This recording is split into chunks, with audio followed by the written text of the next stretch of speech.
Saludos a todos, jóvenes, espero se encuentren bien. Vamos a seguir desarrollando los temas de la unidad número 2, elementos básicos de mecánica. Hasta el momento solo hemos visto una parte de la mecánica relacionada al movimiento de los cuerpos sin atender las causas que los produce. Esto es la cinemática. Dentro de la cinemática estuvimos viendo los tipos de movimiento: rectilíneo uniforme, rectilíneo uniformemente variado, también los movimientos especiales de caída libre y tiro vertical. En ese momento vamos a estudiar el movimiento, pero atendiendo las causas que lo producen y estudiando las leyes que rigen dicho movimiento. Y de eso se encarga la dinámica. La dinámica es la parte de la mecánica que estudia las causas que producen o modifican el movimiento de los cuerpos y las leyes que lo rigen. A eso se refiere la dinámica.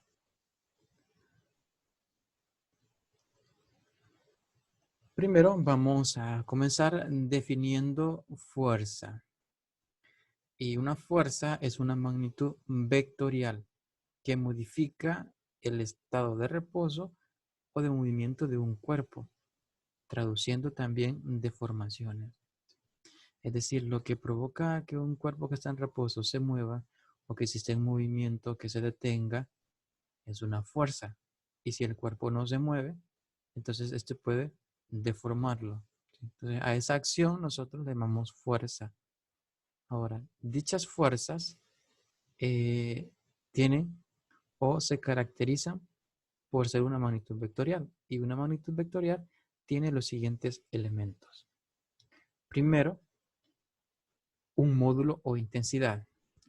Aquí nos estamos refiriendo a los vectores, en realidad. Una fuerza es un vector. Entonces, los vectores, en este caso la fuerza también tiene un módulo o una intensidad. Esto es el valor numérico, ¿sí?, de la magnitud.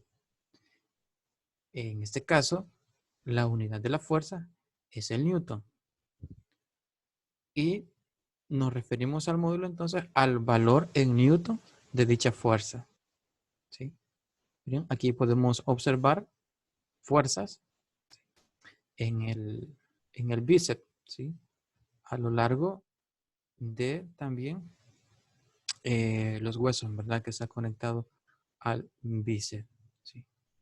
Okay, entonces, esto se refiere a una fuerza muscular y esas fuerzas son representadas por medio de flechas, ¿sí? Estas flechas son vectores, en este caso, fuerzas.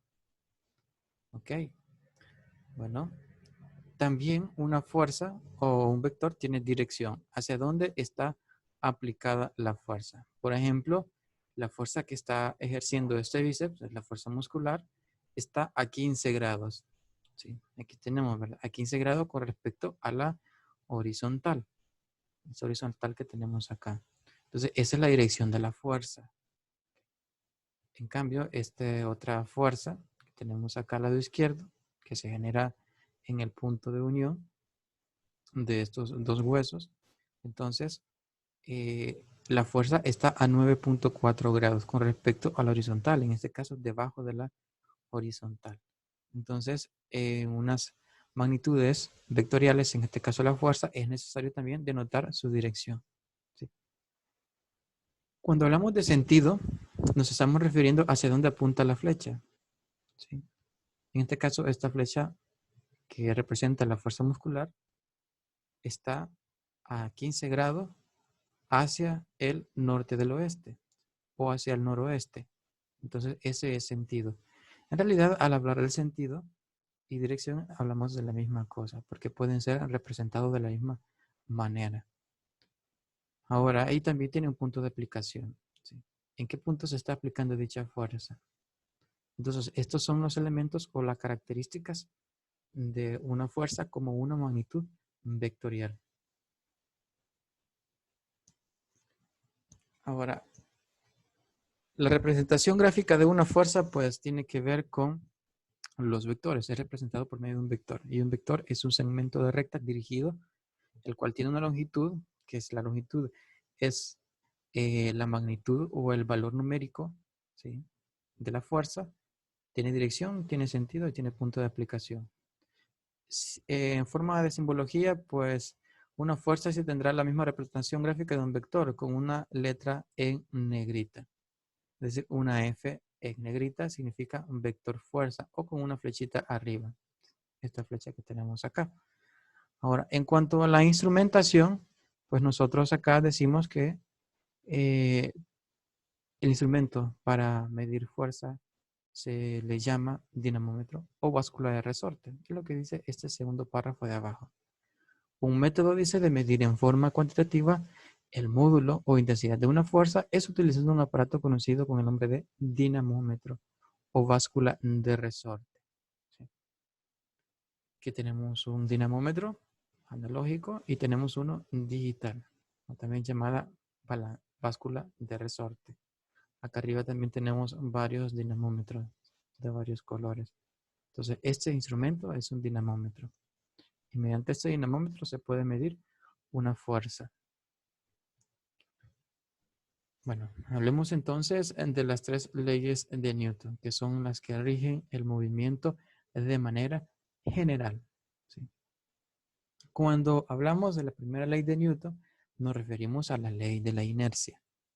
¿Y qué dice esta ley? Bueno, esta ley dice que una partícula que se encuentra en reposo permanecerá en reposo a menos que una fuerza no equilibrada actúe sobre ella.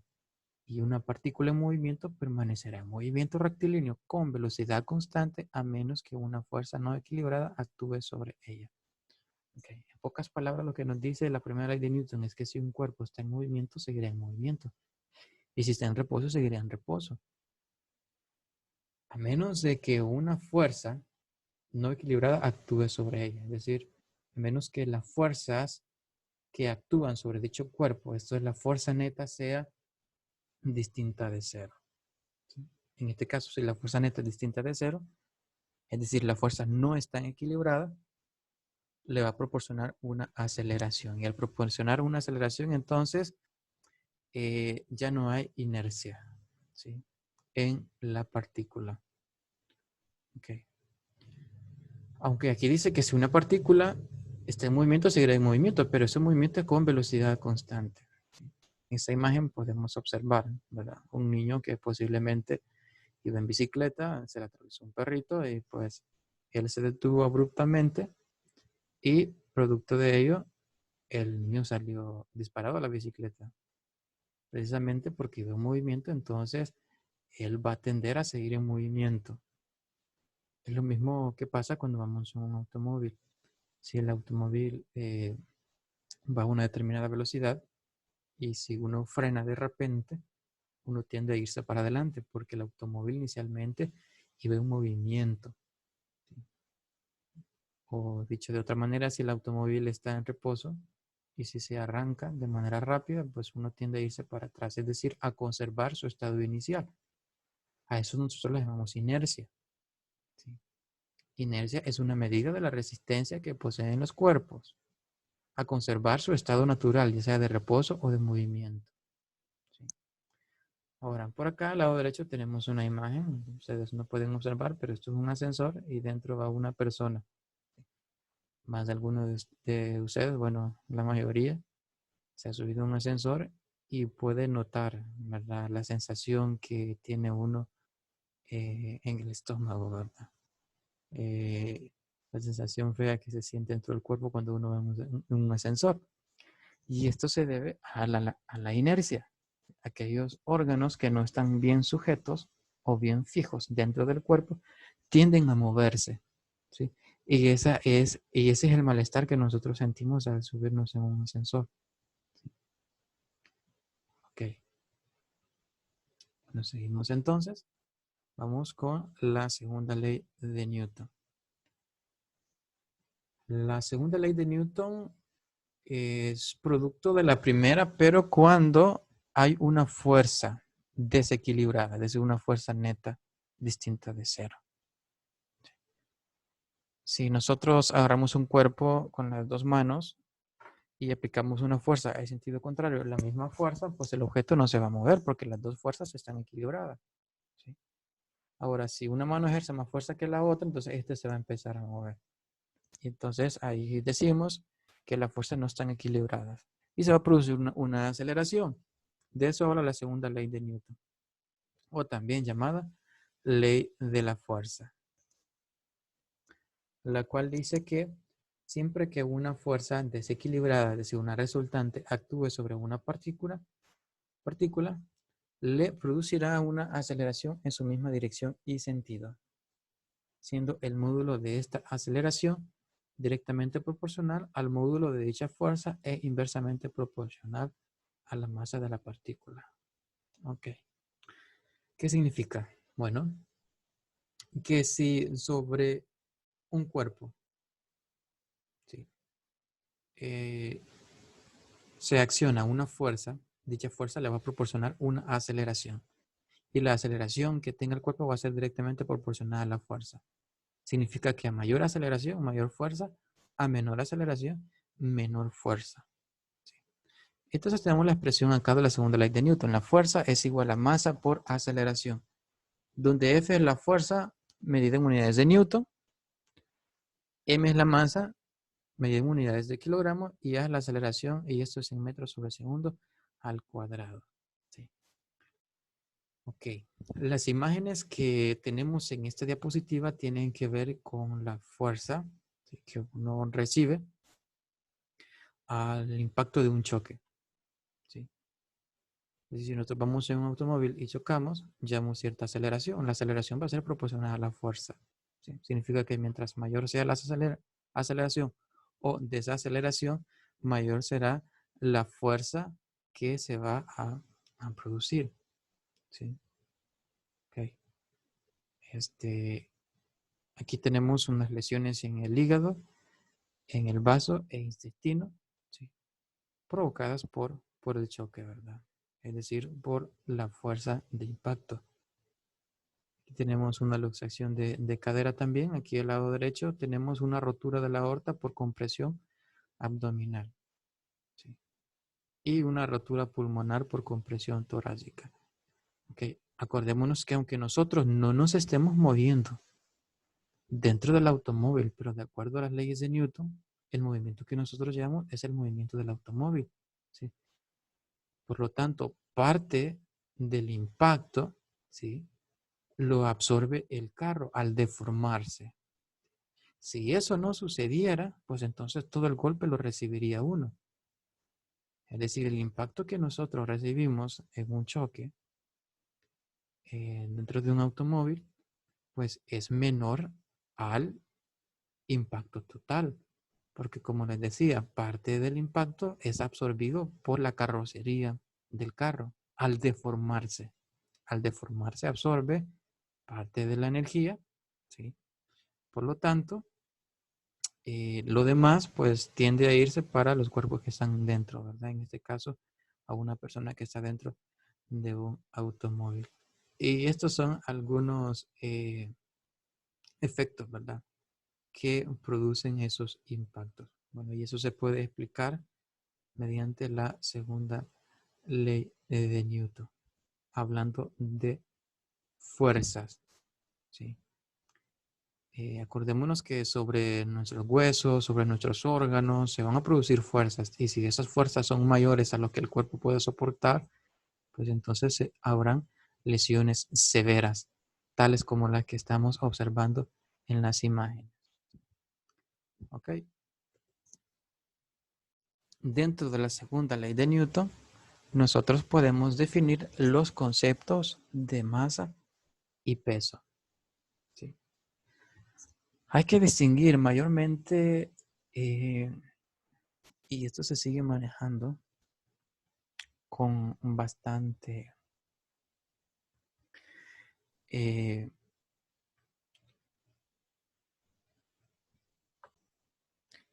se sigue manejando con bastante frecuencia, ¿sí?, el término de confundir masa y peso.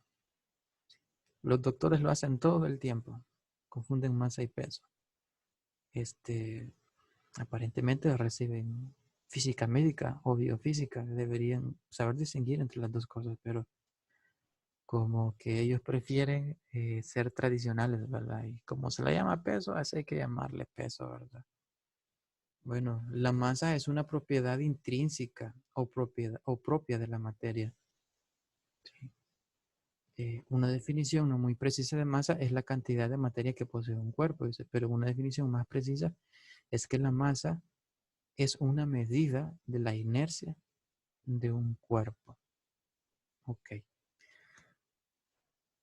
El término masa se define con base a la primera ley de Newton, a la inercia. ¿Sí? Y cuando hablamos de inercia, en realidad la palabra inercia proviene de un vocablo que significa ocío, ¿sí? Como pereza, es decir, los cuerpos tienden a estar en el mismo lugar, ¿sí?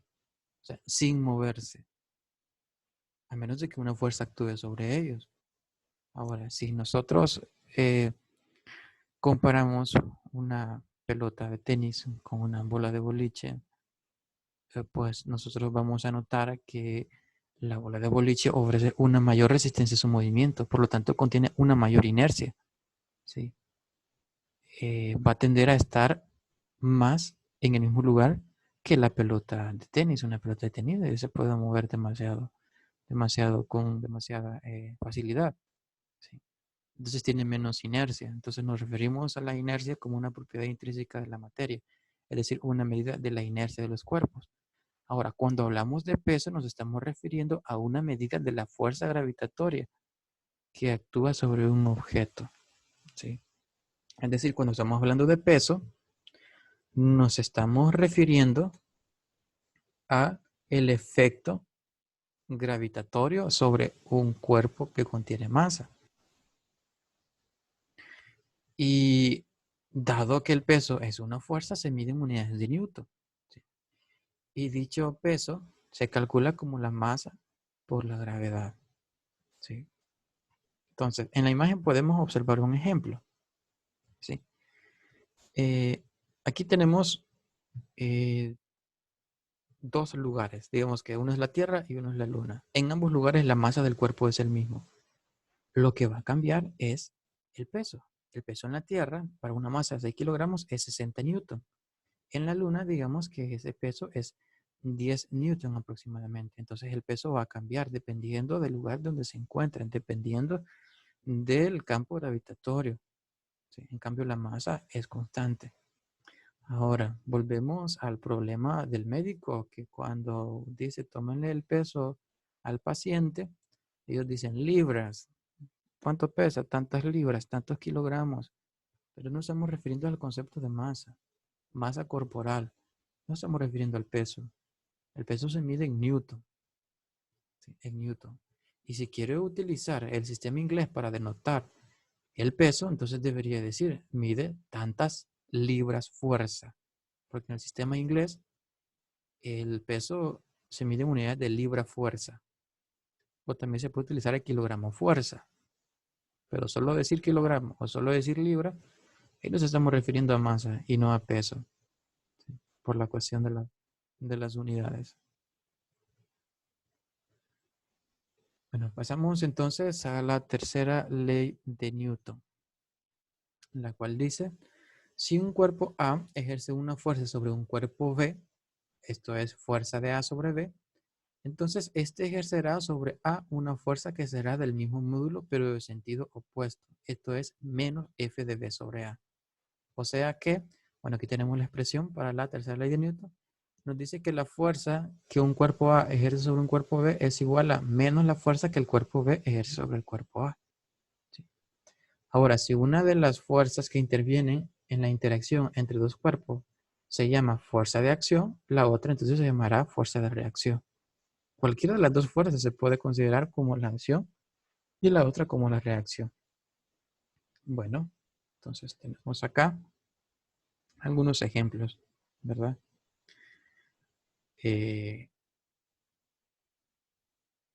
Fíjense que acá en este ejemplo es un poco exagerado, pero en realidad esto es cierto, ¿sí? Si se deja caer una esfera desde una altura, en este caso la torre de Pisa, ¿verdad? La acción es que la Tierra tira de la esfera, ¿sí? Es decir, la Tierra ejerce una fuerza sobre la esfera haciendo que ésta caiga, pero al mismo tiempo la esfera también gira de la Tierra, ¿sí? No más que esa fuerza es prácticamente bien pequeña y es hasta cierto punto también despreciable, ¿verdad? No ejerce mucha influencia, ¿verdad? Una esfera sobre la Tierra, más bien es la Tierra sobre la esfera, pero siempre se cumple, ¿sí? Y tenemos otro ejemplo. La acción dice, el hombre tira del resorte, el resorte también tira del hombre, ¿sí? Y aquí hay varios ejemplos. Cuando nosotros estamos apoyados sobre una pared, nosotros estamos realizando una fuerza sobre la pared, pero la pared también ejerce una fuerza sobre nosotros. Esa fuerza es de la misma magnitud, pero en sentido contrario. Por eso lleva acá el signo menos. Ahora, estas fuerzas no actúan sobre el mismo cuerpo, sino que actúan sobre cuerpos distintos. Bueno, vamos a pasar entonces a lo que son las fuerzas G, hablando todavía de este tema de fuerzas. Dice que estas fuerzas son las que soporta el cuerpo de una persona originada por los cambios de velocidad súbitas, ¿sí? Y se dan en términos de múltiplos de G, aceleración debido a la gravedad. Ahora, estas aceleraciones o desaceleraciones, ¿sí?, pueden ir en varias direcciones, ya sea de los pies a la cabeza o de la cabeza a los pies. Puede ser de manera también circular, en este caso, y también puede ser de manera perpendicular. Para este caso vamos a colocar solo el caso, valga la redundancia, de eh, las cabezas a los pies. ¿Qué significa? Bueno, que se va a tener una aceleración, ¿sí?, que tiene su origen en la cabeza y se dirige hacia los pies. Esto sería como cuando vamos subiendo un ascensor, ¿sí? Y si ese ascensor fuera eh, o cambiara con una velocidad en la cual la aceleración es bastante grande, ¿qué es lo que pasaría? ¿Sí? Repito, estamos dentro de un ascensor y el ascensor sube demasiado rápido. ¿Qué es lo que va a pasar? Bueno, que en realidad todos nuestros órganos, nuestros fluidos, ¿sí?, van a tender a irse para abajo, ¿sí? Entonces, ¿qué es lo que va a pasar? Bueno, para 3 veces la gravedad a 4 veces la gravedad, dice que se tiene dificultad para utilizar los músculos, ¿sí? Es decir, acuérdense que la aceleración de la gravedad es 9.8 metros sobre segundo cuadrado. Entonces, si se tiene 3 veces ese valor o 4 veces ese valor, es decir, si el ascensor va subiendo 3 veces el valor de la aceleración de la gravedad a 4 veces, se tiene dificultad para utilizar los músculos.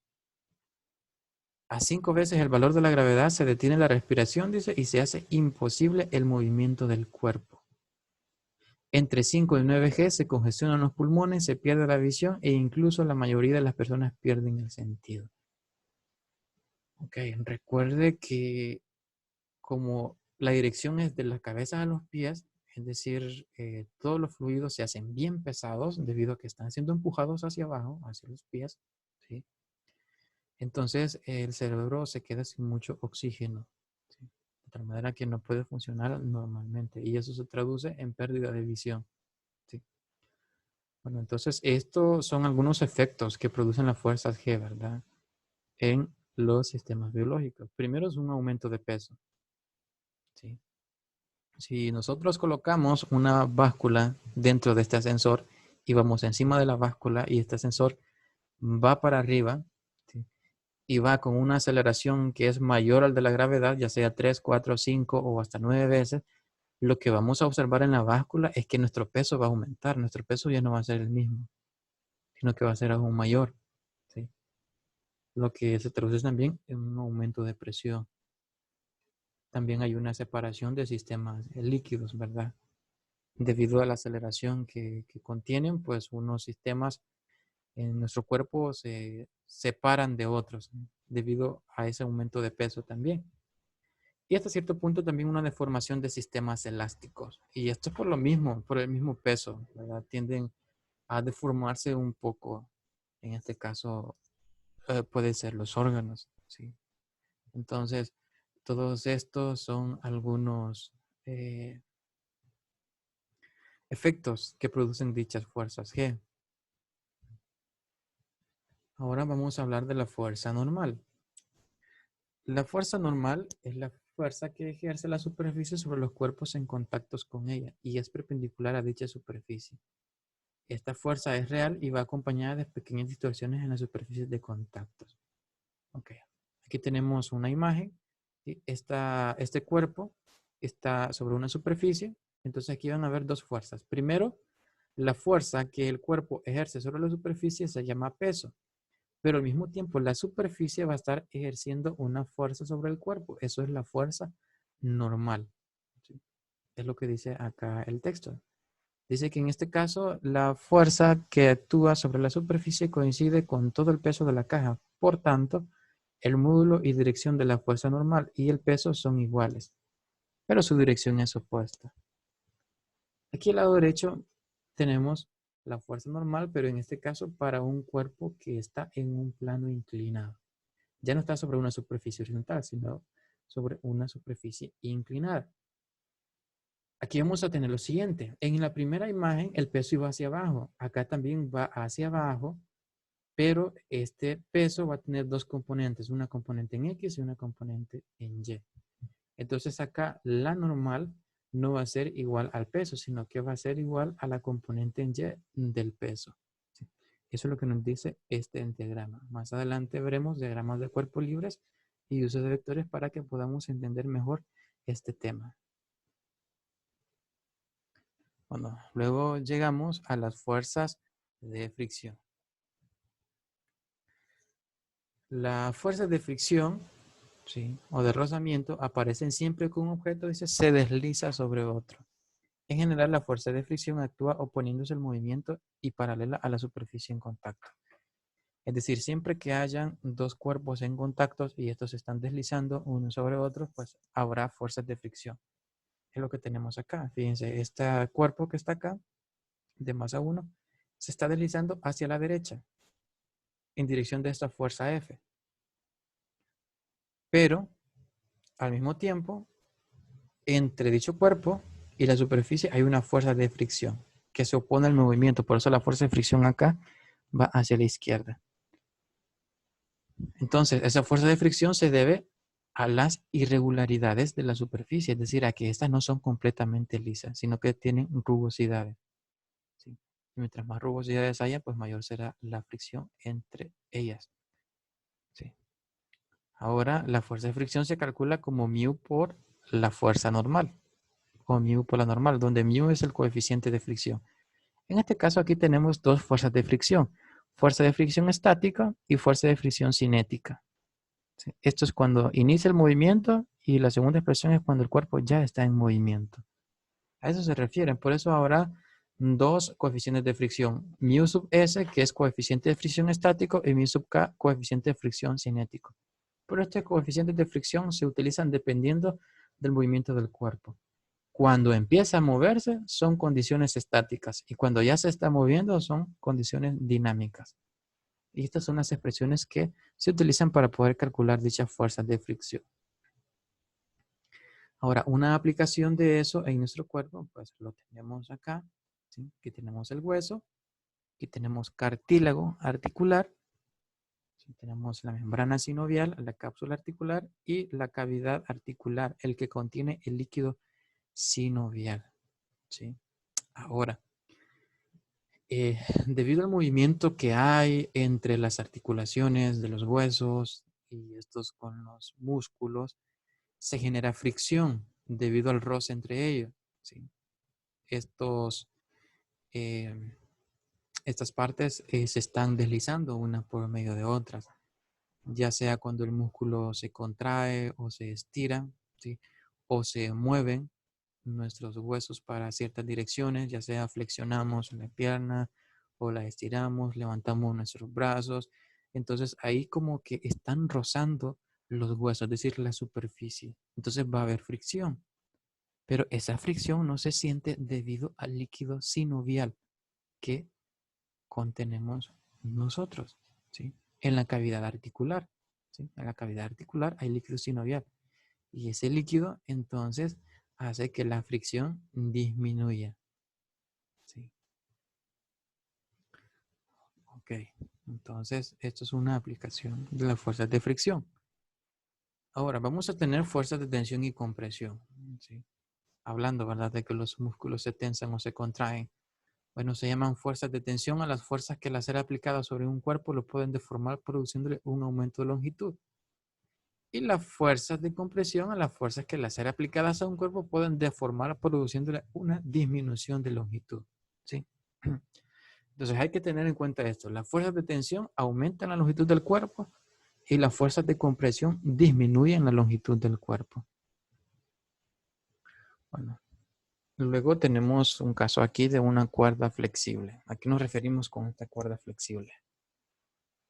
Bueno, una cuerda flexible, tal como una cinta, un cordel o un tendón, que nos estamos refiriendo a una parte del cuerpo, ¿verdad?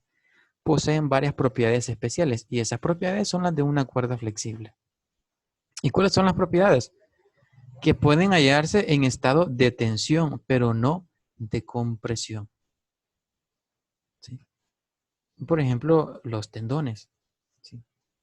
Los tendones pueden estirarse, ¿sí? Son flexibles, pero no pueden comprimirse. ¿Sí? Cuando una vez que se deja de estirar, pues vuelve a su forma normal, dado que son elásticos, ¿verdad? Un poco elásticos. Ahora, pero, ¿qué función hace el tendón? El tendón lo que hace nada más es transmitir la fuerza. Por eso aquí dice que solo pueden transmitir fuerza en sentido longitudinal, o sea, a lo largo de ella. Si no existe rozamiento, la tensión es la misma en todos los puntos. ¿Qué significa? No sé. ¿Qué significa?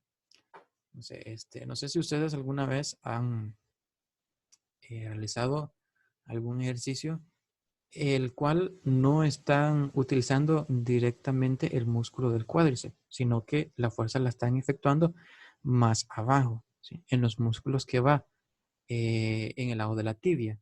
¿Sí? Ahora, nosotros trabajamos los músculos de la tibia, pero al mismo tiempo los músculos del cuádriceps. ¿Por qué? Porque esa cuerda, perdón, esa fuerza se está transmitiendo por medio del concepto de cuerda flexible, es decir, por medio de los tendones. Los tendones lo único que hacen es distribuir la fuerza. ¿Sí? La fuerza que se genera en los músculos de la tibia se transmiten por este tendón, ¿sí? Tendón rotuliano que se llama, ¿sí? Pasa al otro tendón del cuádriceps y entonces la fuerza llega también al músculo del cuádriceps. ¿Sí? Entonces, los tendones hacen de cuerda flexible, es decir, lo único que hacen es transmitir la fuerza, ¿sí? Como llevarla de un lugar a otro. ¿Sí? Y esa es la función que hace el tendón desde el punto de vista físico. Ok. Continuamos y terminamos con la definición del centro de gravedad, que también lo vamos a necesitar en futuros estudios. Y llamamos el centro de gravedad de un cuerpo como en el punto en el que se considera concentrado todo su peso. ¿Sí? En nuestro caso, nuestro centro de gravedad se encuentra en la segunda vértebra sacro de nuestra columna vertebral. ¿Sí? Ahí se encuentra concentrado todo nuestro peso. ¿Sí? Es esta primera imagen que tenemos aquí a la izquierda, ahí está, ¿verdad? Y la línea de acción es aproximadamente 3 centímetros después del tobillo. Ahora, si nosotros nos estiramos, podemos cambiar nuestro centro de gravedad. Al levantar las manos, pues lo que hacemos es estirar el centro de gravedad. Y al inclinarnos hacia adelante, pues cambiamos el centro de gravedad, ya no está dentro de nuestro cuerpo, sino que afuera. Por lo tanto, esto puede producir una rotación. Pero eso lo veremos más adelante cuando veamos también equilibrio de los cuerpos. Entonces decimos que el centro de gravedad, ¿sí?, es el punto en el cual está concentrado todo el peso de un cuerpo. ¿Sí? Para este caso, en el brazo, si nosotros lo estiramos y solo consideramos el brazo, el centro de gravedad estará en medio, ¿sí?, es decir, a la altura del codo. Ahí estará el centro de gravedad, ahí estará concentrado todo el peso del brazo. Ok. Bueno, y de esa manera entonces hemos visto algunos temas que tienen que ver con las leyes de Newton y un sistema de fuerza. Las preguntas que surjan las pueden hacer en la próxima clase. Eso es todo por hoy. Hasta la próxima.